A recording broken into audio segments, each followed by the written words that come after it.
आज मेरा जादुई आईना पूरी तरह बनकर तैयार हो चुका है।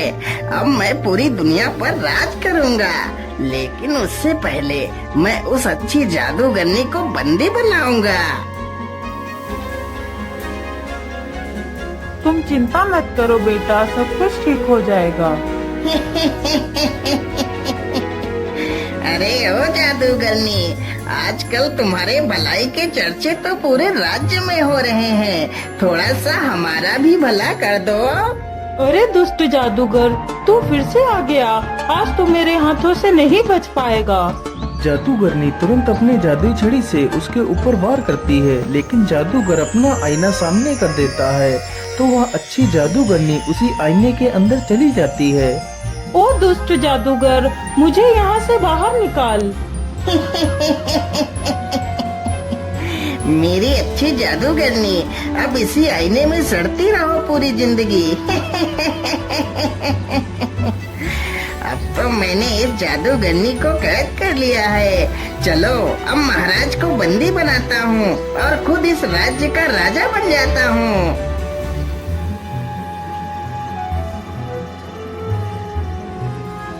महाराज, पेश करता हूँ दुनिया का सबसे अद्भुत आईना। इसमें आप अपने आप को देखकर यह जान सकते हैं कि आप कितने शक्तिशाली हैं महाराज। हाँ हाँ जादूगर, क्यों नहीं, मैं इसमें जरूर देखना चाहूँगा आखिर मैं कितना शक्तिशाली हूँ। राजा चुपचाप आईने के सामने जाता है, तभी वह उसी आईने में समा जाता है। अरे ये क्या, महाराज तो आईने के अंदर चले गए।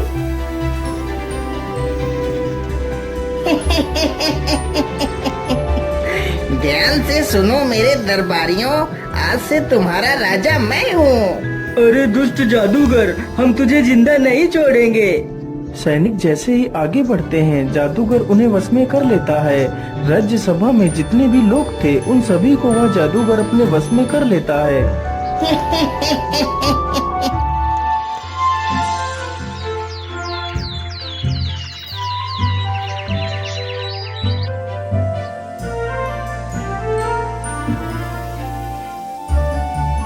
बेटा, तुम रोज रोज ऐसे कब तक भटकते रहोगे? मेरी मानो तो तुम्हें महाराज के पास जाना चाहिए। वह तुम्हें जरूर किसी नौकरी पर रख लेंगे। वह बहुत दयालु हैं। हाँ माँ, आप बिल्कुल ठीक कहती हो। आज मैं महाराज के पास ही चला जाता हूँ। इतना सोचकर रमेश एक पोटली में खाना बांधता है और राजा से मिलने के लिए निकल पड़ता है।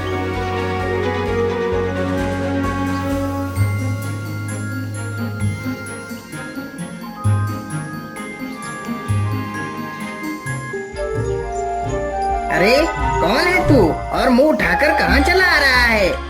मेरा नाम रमेश है और मैं महाराज से मिलने के लिए आया हूँ। महाराज से मिलने? लेकिन उनसे मिलने के लिए तो तुम्हें इस आईने के अंदर जाना पड़ेगा। लेकिन मैं कुछ समझा नहीं, आप क्या कहना चाहते हैं? मैं यही कहना चाहता हूँ कि मैंने तुम्हारे महाराज को बंदी बना लिया है और अब मैं खुद इस राज्य का राजा बन गया हूँ। वैसे तो मैं एक जादूगर हूँ। अरे दुष्ट जादूगर, तू मेरे महाराज को छोड़ दे, नहीं तो मैं तुझे जिंदा नहीं छोड़ूंगा।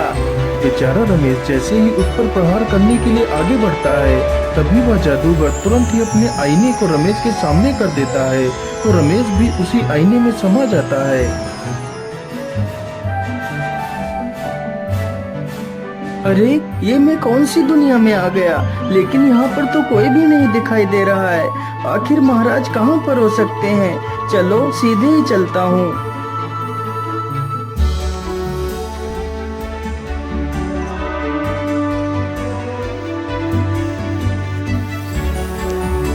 रमेश चलते चलते एक जंगल से गुजरता है।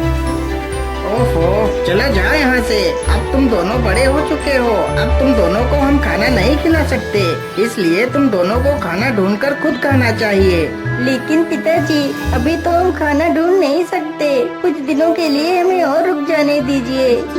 लेकिन कौवा जान चुका था कि उसके दोनों बच्चे अब खुद पर निर्भर होने के काबिल हो चुके हैं, इसलिए कौवा अब उन दोनों बच्चों को अपने ऊपर निर्भर नहीं रखना चाहता था। इसलिए कौवा उन दोनों को भगा रहा था। कौवे की ये सारी करतूतें रमेश नीचे खड़े होकर सुन रहा था। अरे ये कौवा तो अपने बच्चों को खाना देने से मना कर रहा है, इसे ऐसा नहीं करना चाहिए। चलो भागो तुम दोनों यहाँ से, नहीं तो मैं तुम दोनों को चोंच मार मार कर भगाऊंगा। अच्छा ठीक है पिताजी, हम दोनों यहाँ से चले जाते हैं। इतना कहकर दोनों बच्चे पेड़ से नीचे उतरकर वहीं बैठ जाते हैं। अरे बच्चों, तुम परेशान मत हो, मैं तुम्हें अपना खाना दे देता हूँ। इतना कहकर रमेश अपनी पोटली से 2 रोटियां निकालकर उन दोनों बच्चों के सामने रख देता है। हे नेक दिल इंसान, हम तुम्हारा ये एहसान कभी नहीं भूलेंगे। इतना सुनकर रमेश आगे बढ़ता है, तभी अचानक से काले बादल छा जाते हैं और जोर जोर से हवाएं चलने लगती हैं। अरे ये क्या, अचानक से इतने काले बादल कहाँ से आ गए? मुझे लगता है अब तो जोर की बारिश आने वाली है। मैं ऐसा करता हूँ, जल्दी से किसी सुरक्षित स्थान पर चलकर छिप जाता हूँ।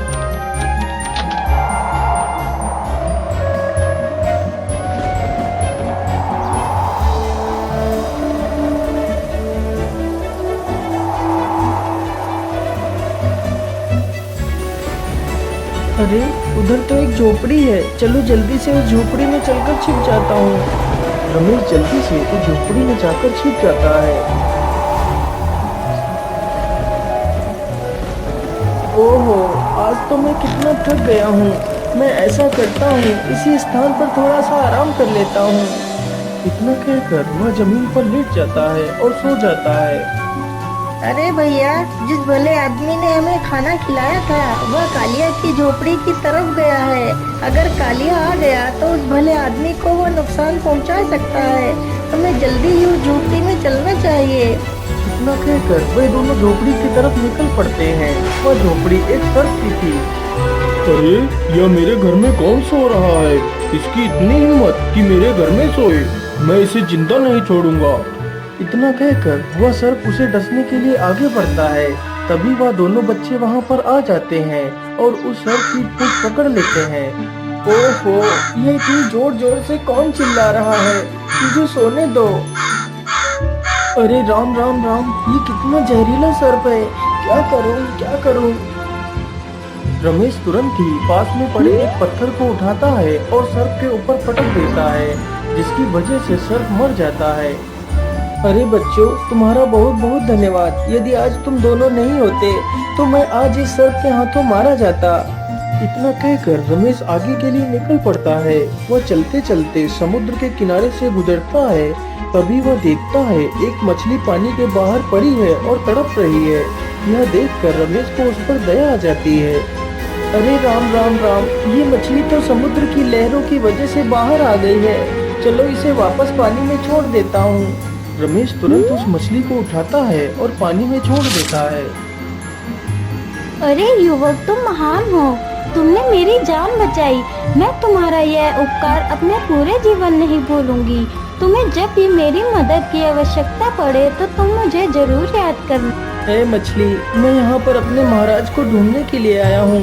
क्या तुम हमारे महाराज को ढूंढने में मेरी मदद करवा सकती हो? हाँ हाँ, मैं जानती हूँ। तुम यहाँ से सीधे चले जाओ, वहाँ पर एक जादुई गुफा आएगी, तुम उसी में चले जाना।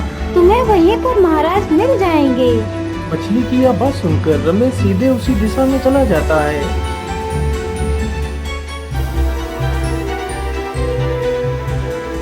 मुझे लगता है यह वही गुफा है जिसकी बात वह मछली कर रही थी। चलो इसके अंदर चलता हूँ। रमेश गुफा के अंदर चला जाता है तो देखता है गुफा में कई सारे लोग बंदी हैं, जिसमें वह अच्छी जादूगरनी भी शामिल थी। महाराज, आप तो इस पिंजरे में बंद हैं, मैं आपको यहाँ से कैसे आजाद कराऊं? अरे बेटा, इस पिंजरे से आजाद भी हो गए तो क्या, इस आईने से बाहर कैसे निकल पाएंगे? लेकिन आप कौन हो? मैं एक जादूगरनी हूँ। मुझे उस जादूगर ने धोखे से बंदी बना लिया है। ये जादूगरनी, क्या यहाँ से बाहर निकलने का कोई मार्ग नहीं है? बेटा, यहाँ से बाहर निकलने का बस एक ही रास्ता है। तो आप जल्दी से बताइए वह रास्ता क्या है, मैं आप सभी को यहाँ से आजाद कराऊंगा। यहाँ से बाहर निकलने के लिए हमें एक जुगनू पत्थर ढूंढना होगा। जो पत्थर समुद्र में मिलेगा, यदि वह पत्थर मिल जाए तो मैं उस जादूगर को अच्छा मजा चखा सकती हूँ। हे जादूगरनी, आप चिंता ना करें, मैं जल्दी ही उस जुगनू पत्थर को ढूंढ कर लाऊंगा। इतना कहकर रमेश वहाँ से निकल पड़ता है और समुद्र के किनारे पहुँच जाता है।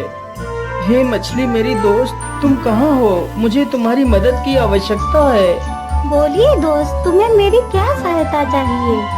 मेरी दोस्त, मैंने अपने महाराज को ढूंढ लिया है, लेकिन अब मैं एक चमकीला पत्थर ढूंढ रहा हूँ। यदि वह पत्थर मुझे मिल जाए तो मैं अपने महाराज के साथ साथ बाकी सारे लोगों की भी जान बचा सकता हूँ। अरे तुम चिंता मत करो, मैं जानती हूँ वह चमकीला जुगनू पत्थर कहाँ है। तुम यहीं रुको, मैं अभी वह पत्थर लेकर आती हूँ। मछली तुरंत पानी में जाती है और कुछ ही देर में वह चमकीला जुगनू पत्थर लेकर आ जाती है। जुगनू पत्थर देखकर रमेश बहुत ही खुश हो जाता है और जल्दी से वह पत्थर लेकर वहाँ से चला जाता है। ये लीजिए जादूगरनी, मैं उस जुगनू पत्थर को ले आया हूँ। जादूगरनी तुरंत उस जुगनू पत्थर को अपनी छड़ी से स्पर्श कराती है तो जुगनू पत्थर उसी छड़ी में समा जाता है तो वह और भी ज्यादा शक्तिशाली हो जाती है। जादूगरनी का पिंजरा अपने आप ही नष्ट हो जाता है। फिर वह सभी को आजाद करा देती है। अरे जादूगरनी, हम यहाँ से आजाद तो हो गए, लेकिन हम यहाँ से बाहर कैसे निकलेंगे? महाराज, यह एक जादुई नगरी है। यहाँ से बाहर जाने के लिए हमें उस अनोखे झरने के पास चलना होगा। सारे लोग जल्दी ही उस झरने के पास जाते हैं। लेकिन यहाँ पर तो कोई रास्ता नजर नहीं आ रहा है। महाराज, आप फिक्र मत करिए, मैं अभी रास्ता बनाती हूँ। जादूगरनी ने तुरंत ही अपनी जादू छड़ी से एक रास्ता बना दिया। फिर सारे लोग उसी रास्ते के अंदर चले जाते हैं। अरे ऐसे कैसे नहीं देगा? सैनिकों, तुम जल्दी से जाओ और मोहन को पीटते हुए मेरे पास लेकर आओ। जादूगर इतना कह ही रहा था कि तभी राजा और वह जादूगरनी तथा बाकी के सभी लोग उस सीजन से बाहर आ जाते हैं। अरे रे रे रे, ये क्या? ये सारे लोग बाहर कैसे आ गए? चलो कोई बात नहीं, बाहर तो निकल आए, लेकिन अब तुम लोग जीवित नहीं बचोगे। जादूगर तुरंत अपनी जादू छड़ी से उन सब पर अपना वार करता है, लेकिन तभी वह जादूगरनी उसके वार को रोक लेती है। अरे मूर्ख जादूगरनी, तू मेरे रास्ते से हट जा। मेरा तुझसे कुछ भी लेना देना नहीं है। यदि तू मेरे रास्ते से नहीं हटी तो मैं तुझे खत्म कर दूंगा। जादूगरनी ने तुरंत अपना वार किया तो वह दुष्ट जादूगर एक तोता बन जाता है और एक पिंजरे में कैद हो जाता है। महाराज, अब ये दुष्ट जादूगर आपको कभी भी परेशान नहीं कर पाएगा। हे जादूगरनी, तुम्हारा बहुत बहुत धन्यवाद। मैं तुम्हारे इस उपकार को कभी नहीं भूलूंगा। इतना सुनकर वह जादूगरनी उस तोते के पिंजरे को उठाती है और वहाँ से चली जाती है। लेकिन बेटा, तुम कौन हो और तुम अचानक से उस आईने में कहां से आ गए थे? महाराज, मेरा नाम रमेश है और मैं आपके राज्य में ही रहता हूँ। फिर रमेश अपनी सारी कहानी राजा को सुनाता है। अरे रमेश, तुम बहुत ही बहादुर हो। मैं तुमसे बहुत प्रसन्न हुआ। यदि तुम अपनी बहादुरी नहीं दिखाते तो हम कभी भी उस कैद से आजाद नहीं हो पाते। इसलिए आज से तुम मेरे विशेष अंगरक्षक हो। उसी दिन से रमेश राजा का विशेष अंगरक्षक बन जाता है।